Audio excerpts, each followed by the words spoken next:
What happens if you mix silica sand with silicone sealant? At first, it might sound like a strange and even useless combination. Many people would probably think it's just a pointless experiment. But in this video, I'll show you the surprising benefits of this mixture. The results might truly amaze you. Prepare the silica sand. The silica sand I'm using has uneven grain sizes, so to make the final result cleaner and more visually appealing, I'm going to sift it first. This way, we can get finer and more consistent particles. Interestingly, the size of the sieve you use will greatly affect the final result. You can adjust it based on your needs. If you want finer particles, use a sieve with smaller holes. On the other hand, if you prefer larger grains, use a sieve with bigger holes. This choice is very important as it will determine the final look of the mixture.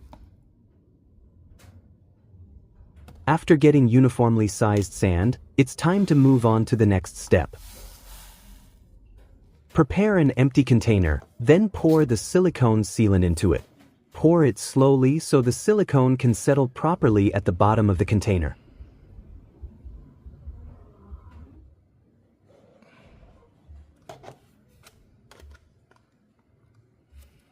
I'm not using too much silicone here. If you want to make a larger batch, you can simply adjust the proportions to fit your needs. Next, prepare a solvent and pour it into the container with the silicone.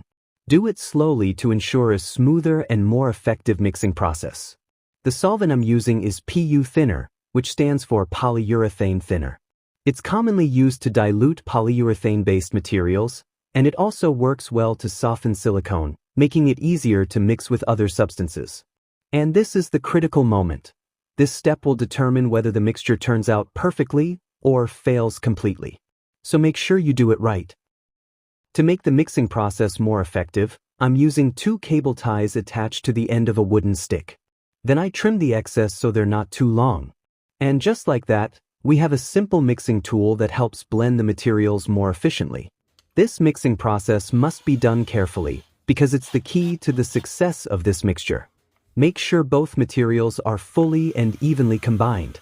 Start by stirring slowly, then gradually increase the speed to make the mixing faster and more effective. This will help create a smoother, more consistent mixture that's easier to work with in the next step.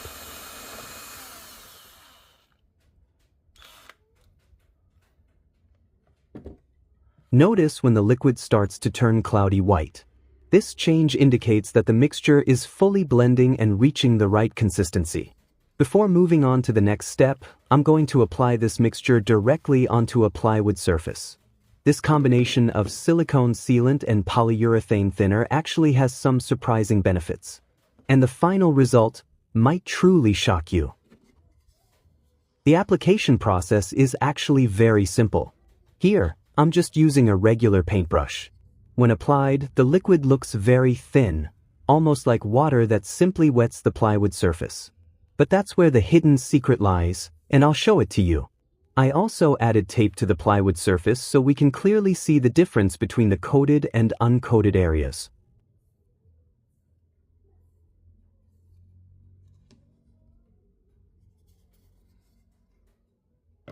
Next, I'm going to add one of the key ingredients, silica sand. I'll also add some coloring to make the final result more visually appealing. But before adding the color, I'll first mix the silica sand into the mixture we prepared earlier. As for the ratio, you can adjust it based on your needs. Here, I'm only using a small amount of silica sand, just enough to create the effect we're about to see. Then mix everything again until all the materials are fully combined. This step is very important to prevent the silica sand from clumping, ensuring a more even result when applied. For coloring, you can use a dye or paint that is compatible with solvent-based liquids. Avoid using water-based coloring, as it won't mix properly with this type of mixture.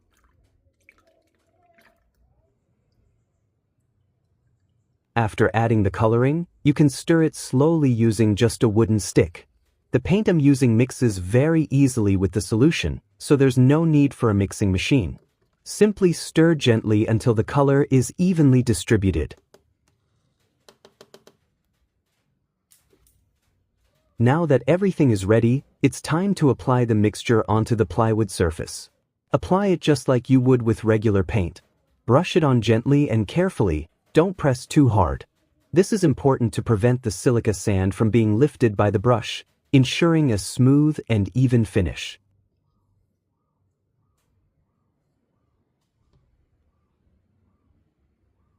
The color may look slightly transparent at first, but the real result will only appear once the coating is completely dry. To speed up the drying process, I place it under direct sunlight. Or, you can simply let it dry at room temperature. Once it's fully dry, you'll see a truly amazing final result. Now that it's completely dry, let me show you the amazing result of this mixture. This is the first plywood sample, coated using only 2 materials, silicone sealant and a solvent. The result forms a clear protective layer that keeps the natural texture of the wood visible. But here's the interesting part. When exposed to water, the surface acts like it has a protective shield. Instead of soaking in, the water stays on the surface. This is very different from uncoated plywood, where water is immediately absorbed and leaves stains. On the coated surface, the effect is truly impressive. The water repels and slides off, just like the lotus leaf effect. This proves that such a simple mixture can deliver surprisingly powerful results.